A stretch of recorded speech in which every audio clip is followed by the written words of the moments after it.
ನಾವ್ ಏನ್ ಮಾಡಿರ್ತೀವಿ ಸೈಕಲ್ ಕಂಟ್ರೋಲ್ ಮಾಡಿರ್ತೀವಿ. ಹೆಂಗಿರ್ತದೆ ಸೈಕಲ್ ಅಂತ ಅಂದ್ರೆ ಸರ್, ಫಸ್ಟ್ ನಾನು ಹೇಳಿದಲ್ಲ ಫಂಗಸ್ ಆಗುತ್ತೆ. ಫಂಗಸ್ ಆದ್ಮೇಲೆ ಅದೊಂದು 8 ದಿನ ಕಳೆದು ವೈರಸ್ ಆಗುತ್ತೆ. ವೈರಸ್ ಒಂದು 8 ದಿನ ಕಳೆದು ಲಾರ್ವಸ್ ಆಗುತ್ತೆ. ಲಾರ್ವಸ್ ಒಂದು 8 ದಿನ ಕಳೆದು ಇನ್ಸೆಕ್ಟ್ಸ್ ಆಗುತ್ತೆ.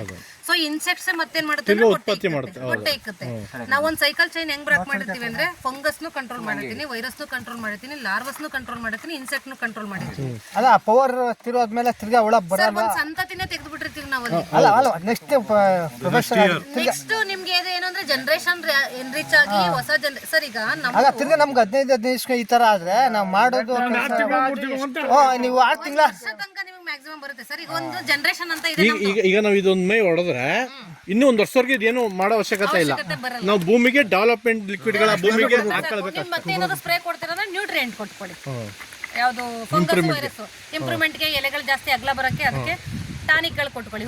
ಇದು ಹುಮಿಕ್ ಆಸಿಡ್, ಪಲ್ವಿಕ್, ಜಿಂಕು ಇವೆಲ್ಲ ನೀವು ಸ್ಪ್ರೇ ಕೊಟ್ಕೋಬಹುದು. ಮತ್ತೆ ನಿಮ್ಗೆ ಇದೇನೇನು ಬೇಕಾಗಲ್ಲ ಸರ್. ಏನಂದ್ರೆ ಎಂಟರ್ ಸೈಕಲ್ ಈಗ ನಮ್ದೊಂದು ಜನರೇಷನ್ ಇದೆ. ನಾನು ಯಾರು, ನಮ್ಮ ಅಪ್ಪ ಯಾರು, ಅವರಪ್ಪ ಯಾರು, ಅವರಪ್ಪ ಯಾರು, ಈ ತರ ಜನರೇಷನ್ ಇದೆ. ಫೈನಲಿ ನಮ್ದೊಂದು ಜನರೇಷನ್ ಎಲ್ಲೋ ಒಂದಿದೆ. ನಾವು ಎಂಟರ್ ಜನರೇಷನ್ ಹಾಳು ಮಾಡಿರ್ತೀವಿ. ಇಲ್ಲಿ ಅದ್ರ ಸಂತತಿನೇ ಇರಲ್ಲ. ಸಂತತಿ ಇಲ್ಲ. ತಿರ್ಗಾ ಸಂತತಿ ಬರ್ಬೇಕಾದ್ರೆ ಹೊಟ್ಟೆನೇ ಇಡಲ್ವಲ್ಲ. ಅಲ್ಲ, ಒಂದು ಸಂತತಿ ಬರ್ಬೇಕಾದ್ರೆ ಇನ್ನೊಂದು ವರ್ಷ ಬೇಕಾಗುತ್ತೆ ಸರ್. ಔಟ್ ಆಗುತ್ತೆ. ಆದ್ರೆ ತಿರ್ಗಾ ಈಗ ನಾವು ಹೊಡ್ಸಿರ್ತೀವಿ, ಪಕ್ಕದ ಯಾರೋ ರೀಕ್ರಿಯೇಟ್ ಆಗುತ್ತೆ. ಅದು ಒಂದು ಅಂದಾಜು ಅದ್ರ ಪವರ್ ತಡ್ಕೊಳ್ಬೇಕಾದ್ರೆ ಒಂದು ವರ್ಷ ಬರುತ್ತಾ? ಈಗ ನಾನು ಈಗ ಅಲ್ಲಿಂದ ಇಲ್ಲಿ ಕಡೆ ಬರ್ಬೋದು. ಅದು ಅಲ್ಲಿಂದ ಈ ಕಡೆ ಬರಕ್ಕೂ ಏನ್ ಪ್ರಾಬ್ಲಮ್ ಸರ್, ಅಲ್ಲಿಂದ ಇಲ್ಲಿಗೆ ಬರುತ್ತೆ ಅನ್ಕೊಳ್ಳಿ. ಇದ್ರದ್ದು ಫ್ರಾಗ್ರೆನ್ಸ್ ಏನಿದೆ ಇದಕ್ಕೆ ಇದು ಎಲೆ ತಿನ್ನಕ್ಕಾಗಲ್ಲ. ಇದು ಜಾಸ್ತಿ ದಿನ ನಿಮ್ಮ ಹತ್ರ ಬಂದಿರಲ್ಲ. ಮತ್ತೆ ನಿಮಗೆ ಬರ್ಬೇಕು, ಹೊಸ ಸುಳಿ ಬರ್ಬೇಕು, ಹೊಸ ಗರಿ ಬರ್ಬೇಕು, ಹೊಸ ಎಲೆ ಬರ್ಬೇಕು, ಹೊಸದಾಗಿ ಬರ್ಬೇಕು. ಸೊ ಒಂದ್ ತೆಂಗಿನ ಮರದಲ್ಲಿ ಒಂದು ಗರಿ ಬಂದು ಒಂದು ಹೊಸದಾಗಿ ಬರಕ್ಕೆ ಸರ್ ಮಿನಿಮಮ್ 2 ರಿಂದ 3 ತಿಂಗಳು ಟೈಮ್ ತಗೊಳುತ್ತೆ. ಅಲ್ಲಿಗೆ ಬಂದು ಅದು ಸೇರಿ ಮತ್ತೆ ಸಂತತಿನ ಮಾಡ್ಕೊಳ್ಳೋ ವರ್ಷಕ್ಕೆ ಒಂದು 6 ರಿಂದ 7 ತಿಂಗಳು, 8 ರಿಂದ 9 ತಿಂಗಳು ಬೇಕು. ನಾವೇನ್ ಮಾಡ್ತೀವಿ ಅಂದ್ರೆ ಜನಗಳಿಗೆ ಫೆಬ್ರವರಿಯಿಂದ ಹಿಡಿದು ಏಪ್ರಿಲ್ ತನಕ, ಮೇ ತನಕನೂ ನೀವು ಸ್ಪ್ರೇ ಮಾಡಿಸ್ಕೊಳ್ಳಿ. ಆ ಟೈಮಲ್ಲಿ ಮಳೆ ಕಡಿಮೆ ಇರ್ತದೆ. ಸೊ ನಿಮ್ಗೆ ಏನಾಗುತ್ತೆ ಅಂದ್ರೆ ಎಲ್ಲ ಕ್ಲೀನ್ ಆಗಿ ವಾಶ್ ಔಟ್ ಆಗಿರ್ತದೆ. ಯಾಕೆಂದ್ರೆ ಯಾವುದೇ ಒಂದು ಹುಳ ಹೋಗಿ ನೀರು ಕುಡಿದ್ರು ಬದುಕುತ್ತದೆ. ಅದು ಆ ತರನು ಆಗಿರಲ್ಲ ಬೇಸಿಗೆ ಟೈಮಲ್ಲಿ ಮಾಡಿಸಿದ್ರೆ. ನೋಡಿ ಫುಲ್ ಇಂಟ್ಯಾಕ್ಟ್ ಆಗ್ಬಿಡುತ್ತೆ. ಕಾಸ್ಟ್ ಆದಾಗ ನಾವು 3 ತಿಂಗಳು 4 ತಿಂಗಳು ಹಾಕ್ಬೇಕು ಬಂದಾಗ ಮುಂಚೆಗಾರ ಆಗುತ್ತೆ. ಅದೇ 8 ತಿಂಗಳು ವರ್ಷ ಅಂದಾಗ ನಮ್ಗೆ ವರ್ಕೌಟ್ ಆಗುತ್ತೆ. ಯಾವತ್ತೂ ಇದನ್ನ ನೀವು ಸ್ಪ್ರೇ ಮಾಡಿಸ್ಬೇಡಿ, ಮುಂದಿನ ವರ್ಷಕ್ಕೆ ಮಾಡಿಸಿ. ಬೇಕಂದ್ರೆ ನೀವು ಒಂದು ಟಾನಿಕ್ ಮಾಡಿಸ್ಕೊಡಿ. ಟಾನಿಕ್ ಮಾಡಿಸೋದ್ರಿಂದ ಏನಾಗುತ್ತೆ ಅಂದ್ರೆ ಎಲ್ಲ ಡ್ಯಾಮೇಜ್ ಆಗಿದೆ. ಅಂದ್ರೆ ತಿಂದು ಎಲ್ಲ ಫುಲ್ ಒಣಗೋಗ್ಬಿಟ್ಟಿದೆ. ಸೊ ನಿಮ್ಗೆ ಲೀವ್ ಪ್ಯಾಕ್ ಬರಬೇಕು. ಹಂಗಾಗಿ ಒಂದು ನ್ಯೂಟ್ರಿಯೆಂಟ್ ಮಾಡಿಸ್ಕೊಳ್ಳಿ, ಬೇಗ ಲೀವ್ಸ್ ಬರುತ್ತೆ. ಮಾಡಿಸ್ಕೊಳ್ಳೇಬೇಕಂತ ಅದು ಫೋರ್ಸ್ ಇಲ್ಲ. ಅದ್ ಮತ್ತೆ ಇಷ್ಟೊಂದು ಆಗಲ್ಲ, ಬರೀ ನ್ಯೂಟ್ರಿಯೆಂಟ್ ಅಷ್ಟೇ ಹಾಕಿರ್ತೀನಿ. 1 ಎಕರೆಗೆ 1,000 ರೂಪಾಯಿ ಪ್ರಾಡಕ್ಟ್, 1,000 ರೂಪಾಯಿ ಡ್ರೋನ್ 1 ಎಕರೆಗೆ ಅಷ್ಟೇ.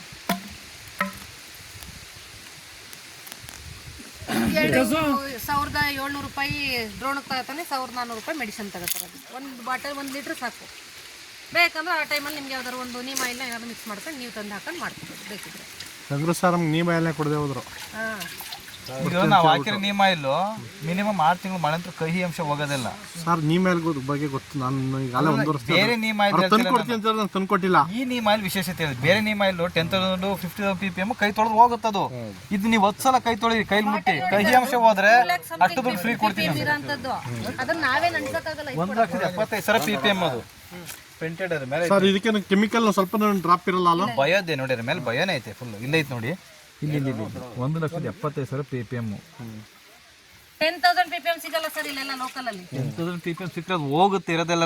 ನಿಮ್ ಕೈ ಟಚ್ ಆದ್ರೂ ಇದು ಇಲ್ಲಿ ಮುಟ್ಕೊಂಡು ಅದು ಬೇಡ, ಸುಮ್ಮನೆ ಇರಿ ನೀವು ದೂರ. 10,000 ppm ನೀಮ್ ಆಯಿಲ್ ಅಂಗಡಿನಲ್ಲಿ 3,000 ರೂಪಾಯಿ ಇದೆ 1 ಲೀಟ್ರ್. 1 ಲಕ್ಷಕ್ಕೆ ಎಷ್ಟಾಯ್ತು ಸರ್? 3,000 ರೂಪಾಯಿ ಹಾಕಿದ್ರೆ 30,000 ಆಗುತ್ತೆ ಬರೀ ನೀಮ್ ಆಯಿಲ್ಗೆ ಕೊಟ್ಟಿರೋದಕ್ಕೆ. ನಾವು ಅದನ್ನ ನಾನು 4,000 ರೂಪಾಯಿ ತರ್ತೀನಿ 1 ಲೀಟ್ರ್. ನಾವೇನು ಸರ್ ಯಾರು ರೈತರ ಹತ್ರನೂ ನಾವೇನು ದುಡ್ಡು ಇಸ್ಕೊಳಕ್ ಹೋಗಲ್ಲ. ಅವ್ರ ಹತ್ರ ನಮ್ದೇನು ಅಂಗಡಿ ಇರಲ್ಲ. ನಾವು ಯಾರಿಗೂ ಏನು ತಗೊಳ್ಳಲ್ಲ. ನಿಮಗೆ ಇನ್ಫಾರ್ಮೇಶನ್ ಕೊಡ್ತೀವಿ, ಅಡ್ವೈಸ್ ಮಾಡ್ತೀವಿ, ಡೈರೆಕ್ಟಾಗಿ ನಿಮ್ಮ ಹೆಸರಿಗೆ ಬಿಲ್ ಮಾಡ್ತೀವಿ, ನಿಮಗೆ ಪ್ರಾಡಕ್ಟ್ ತಲುಪಿಸ್ತೀವಿ. ಓಕೆ ಮೇಡಮ್, ನಾನು ಹೇಳಿದ್ದು ಕಾಸ್ಟ್ ಜಾಸ್ತಿ ಆಗಿರೋದ್ರಿಂದ ತಿರ್ಗಾ ಪದೇ ಈಗ ನಾನು ಏನೋ ಮಾಡ್ತೀನಿ ಪದೇ ವರ್ಷಕ್ಕೆ 6 ತಿಂಗಳು ಒಂದ್ಸಲ ಹೊಡಿಬೇಕು ಅಂದಾಗ ನಮ್ಗೆ ಕಷ್ಟ ಆಗುತ್ತೆ. ಅದೊಂದೇ ಅಲ್ಲ, ಅದಕ್ಕೆ ಕೆಳಗಡೆ ಗೊಬ್ಬರ ಹಾಕ್ಬೇಕು, ಅದಕ್ಕೆ ನೀರು ಹಾಯಿಸ್ಬೇಕು, ಅದ್ರ ಕೆಲಸ ಇರ್ತಾವಲ್ಲ, ಅದಕ್ಕೆ ಇದಕ್ಕೆ ಸರ್ ಈ ಕಾರಣಕ್ಕೋಸ್ಕರ ನಾವೆಲ್ಲನೂ ಒಟ್ಟಿಗೆ ಹಾಕಿಸ್ತೀವಿ. ಈಗ ಸರಿ ನೀವು ಮೆಡಿಸಿನ್ 3 ಬೇರೆ ಮಾಡಿಸ್ಬೋದು, ಡ್ರೋನ್ 3 ಬೇರೆ ಮಾಡ್ತಾರೆ, ಮತ್ತೆ ಅದು ಮಾವ ಫೋನ್ ಮಾಡಿದ್ರೆ ಅದಕ್ಕೆ ಬಂದೆ. ಈ ಫೋನ್ ಮಾಡೆ ಬೆಳಿಗ್ಗೆ ಅಂತ ಫೋನ್ ಮಾಡಿದೆ. ಗೌಡ್ರೆ ನಮಸ್ತೆ. ಅಡಿಕೆನಾ ತೆಂಗ? ತೆಂಗು ಅಡಿಕೆ ಎಲ್ಲ ಕ್ಲಬ್ಬು. ಹೌದಾ? ಮಾಡಿಸಿ ಸರ್ ಒಂದು spray.